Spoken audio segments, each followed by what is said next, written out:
So guys, what's up, welcome back to the channel and here is the very important video for the paper क्योंकि इसके बिना तो exam sir problem हो जाएगी अगर अगर अगर आपने ये बातों का ध्यान नहीं रखा तो। ठीक है, सो हमने सब कुछ पढ़ाई कर ली है। ठीक है, वी हैव डन एवरीथिंग, सारे चैप्टर्स कवर हो गए हैं, एमसीक्यू कर लिए हैं, सब कुछ कर लिया है, राइटिंग प्रैक्टिस हो गई, सब हो गया। It is all set for the battle now.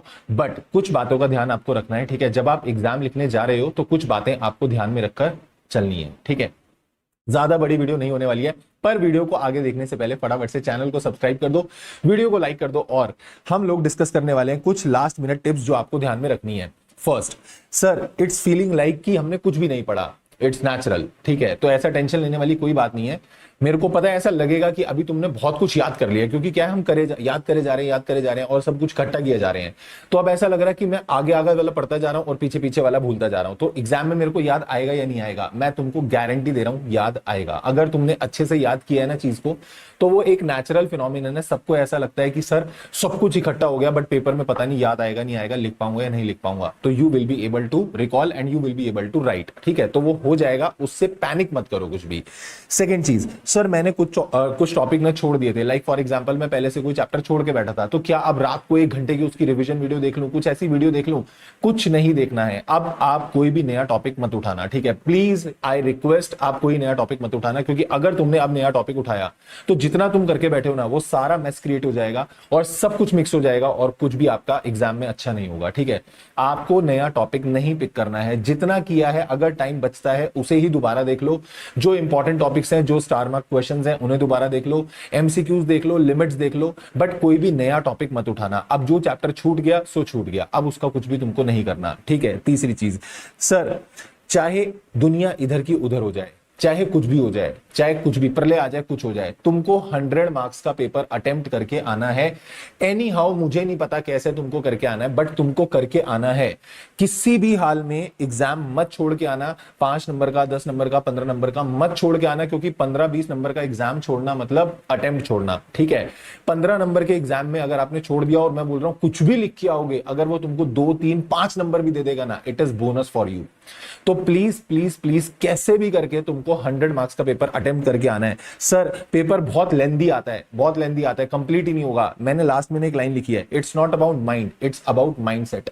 तुम अपना माइंडसेट पहले से प्रिपेयर करके जाओ, पेपर लेंदी आएगा। तुमको स्टार्टिंग से ही क्या करनी है, स्पीड खींच के चलनी है, तुमको एकदम पेस मेंटेन करके चलना है। स्टार्टिंग से ही ये मान के चलना कि तुम्हारे पास एक लिमिटेड टाइम है, तुमको उसमें एग्जाम करके आना है। ठीक है, तो don't compromise with the pace from the starting itself. Starting से पेस मेंटेन करके चलो कि पेपर लेंदी होगा तो मेरे को मैनेज करके चलना पड़ेगा। And you must be very selective, मेरे को कितना लिखना है, क्या लिखना है, और वो सब तुमने राइटिंग प्रैक्टिस में कर लिया है।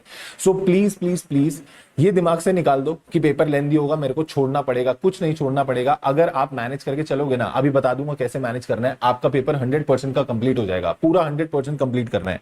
ठीक है, सर कोई क्वेश्चन डिफिकल्ट आ गया, ट्रिकी आ गया, मान लो out of the box exam आ गया, ऐसा कुछ ऐसा पेपर आ गया समझ में नहीं आ पा रहा, तो वो तुम्हारे लिए नहीं है, वो सबके लिए है।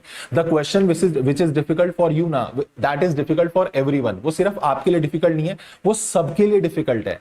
नाउ इट्स ऑल अबाउट कि आप उस समय 3 घंटे में बैठ के आप उस समय क्या प्रेजेंस ऑफ माइंड लगाते हो और कैसे उस क्वेश्चन को टैकल करते हो। That is the only game. ये ध्यान रखना, उस ध्यान से ठंडे दिमाग से सोचना कि उस टॉपिक के बारे में तुमने क्या पढ़ा है, क्वेश्चन क्या पूछना चाह रहा है, and then you will be able to recall the answer, और आप उसको लिख पाओगे। ठीक है, एंड इट हैपेंस, देखो it is CA examination, not कि कोई भी ऐसा खाली पीली कोई एग्जाम देने जा रहे हो। तो जो भी एग्जाम आप देने जा रहे हो ना, इट इज लाइक दिस। ठीक है, और अगर इस एग्जाम में कोई भी क्वेश्चन ऐसा आएगा तो your presence of mind should be very high. आप उस समय जब एग्जाम हॉल में बैठे हो तो सबके लिए टफ है, ऐसा मत सोचना मेरे लिए टफ है सिर्फ, और सबके लिए वो टफ है, सब लोग सोच रहे हैं। बस उस 3 घंटे में जो बंदा ढंग से सोचेगा ना, और जो बंदा प्रेजेंस ऑफ माइंड लगाकर दिमाग लगा लेगा, वो बंदे की गेम बन जाएगी। उसके 40 मार्क्स क्रॉस हो जाएंगे, उसके 60 मार्क्स क्रॉस हो जाएंगे, और वो पेपर निकाल लेगा। और जो पैनिक कर जाएगा ना, उसका नहीं होगा।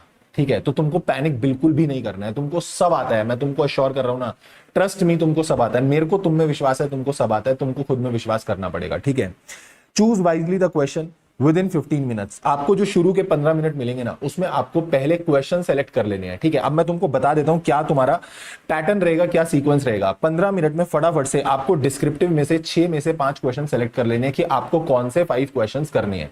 ठीक है। और वो चॉइस करना बहुत इंपॉर्टेंट है, क्योंकि that choice of question will make an impact on your examination. वो बहुत इंपैक्ट करेगा। कई बार होता है आप जल्दबाजी में कोई आंसर लिखना शुरू कर देते हो और आफ्टरवर्ड्स यू रियलाइज कि इसका जो सेकंड पार्ट है मुझे उतना बेटर नहीं आता, इंस्टेड यार मैं ये वाला क्वेश्चन कर लेता। ये 15 मिनट में ठंडे दिमाग से सोच लेना है। 15 मिनट में जब आप क्वेश्चंस पढ़ रहे हो, कोई क्वेश्चन आपको ऐसा लगता है कि सपोज ये नहीं देखा हुआ लग रहा, मेरे को नहीं समझ में आ रहा, तो उसको छोड़ो। अभी उस पर दिमाग लगा के एक ही क्वेश्चन पे पैनिक करके 15 मिनट खराब नहीं करने हैं। उसको हटाओ, पूरे पेपर को आगे लेके चलो कि और क्या क्या क्वेश्चंस हैं। And at least out of that 70 marks descriptive paper, उसमें से कम आपको 30-35 मार्क्स के क्वेश्चन ऐसे साइड कर लेने हैं जो आपको एकदम श्योर शॉट आते हैं। मतलब आप ये समझो, अगर आपने 40 नंबर का पेपर, 35-40 नंबर का पेपर उसी में से साइड कर दिया, तो अभी तो एमसीक्यू भी पढ़े हैं, तो वहीं पर ही तुम्हारा साइकोलॉजिकली प्रेशर रिलीज हो जाएगा। तुमको ऐसा लगेगा भाई पास तो मैं हूं, अब मैं लिख लूंगा, और बाकी जो भी आगे टफ क्वेश्चंस मुझे नजर आ भी रहे हैं, या कुछ ऐसे क्वेश्चन जो मुझको थोड़े कम देखे लग रहे हैं, या मेरे को ऐसा लग रहा है थोड़ा मुझे दिमाग लगाना पड़ेगा, तो उसमें जब दिमाग लगाओगे याद आ जाएगा और उसको लिखोगे तो और बेटर हो जाएगा। ठीक है। तो आपको 15 मिनट में सबसे पहले क्वेश्चन सेलेक्ट करने हैं। दूसरी चीज, सर एमसीक्यू कब करने हैं? एमसीक्यू हमको बिल्कुल स्टार्टिंग में करने हैं नहीं, क्योंकि कई बार क्या हो जाएगा, अगर मान लो एमसीक्यू जरा से भी, कोई भी एमसीक्यू ट्रिकी आया, सारे तो नहीं बट कोई भी एमसीक्यू ट्रिकी आया ना, तुम फंस जाओगे। तो तुमको ऐसा लगेगा और यार एमसीक्यू नहीं हो रहे मेरे से, तो तुम एमसीक्यू में फंस जाओगे। और जैसे ही तुम एमसीक्यू में फंसे, पूरा डिस्क्रिप्टिव तहस-नहस हो जाएगा, पूरा डिस्क्रिप्टिव पेपर पे उसका इंपैक्ट आ जाएगा। तो प्लीज डोंट डू दैट। जो आपने वो 40-45 नंबर का पेपर 70 में से साइड करके रखा है ना, दैट 40-45 मार्क्स जो आपने साइड करे, पहले उसे लिख लो। एटलीस्ट ये हो जाएगा, एक श्योरिटी होगी कि भाई तुम्हारे 45 मार्क्स का पेपर तो एटलीस्ट डन है, and which is very very very good. तो तुम पास वाली सिचुएशन में तो आ ही गए हो। अब उसके बाद तुम एमसीक्यू उठाओ, और बीच में एमसीक्यू उठाना, लास्ट में भी मैं बोल रहा हूं मत उठाना। लास्ट में एमसीक्यू लेकर जाओगे, कई बार डिस्क्रिप्टिव वाले लिख रहे होते हो, उसमें टाइम लगा देते हो, और फिर डिस्क्रिप्टिव लिखने के चक्कर में एमसीक्यू छूट जाते हैं, या जल्दबाजी के चक्कर में हम लोग गलत उसको मार्क कर देते हैं, और ऊपर नीचे हुआ ना बेटा एक बार, तो सारे एमसीक्यू लेके जाएगा वो। तो प्लीज डोंट डू दैट। ठीक है। तो आपको एमसीक्यूज जो है बीच में कर लेने हैं। Is it clear? Yes sir. उसके बाद सर क्या हम अपनी लैंग्वेज में लिख के आ सकते हैं? बिल्कुल लिख के आ सकते हो। तुमको as it is bare act छाप के नहीं आना, जैसे तुमको लिखना है, जैसे तुमको लिखवाया मैंने वैसे ही लिखना, और अपनी लैंग्वेज में लिखना। ठीक है। बस मीनिंग नहीं बदलना चाहिए, प्रोविजन चेंज नहीं हो जाना चाहिए, उससे उसका मीनिंग नहीं बदल जाना चाहिए। ऐसा ना हो कि खुद से लिखो और लॉ ही बदल दो, वो ना करना। बस बाकी अपनी लैंग्वेज में लिखो, it is totally acceptable. Section number नहीं याद आ रहा, गलत मत कोट करना। रूल नंबर नहीं याद आ रहा, गलत मत कोट करना। सीधा लिख देना as per the relevant provision of the Companies Act, या फिर रूल का नाम याद आ रहा है तो रूल का नाम याद जो आ रहा है वो लिख दो, as per the companies accounts of company rules 2014।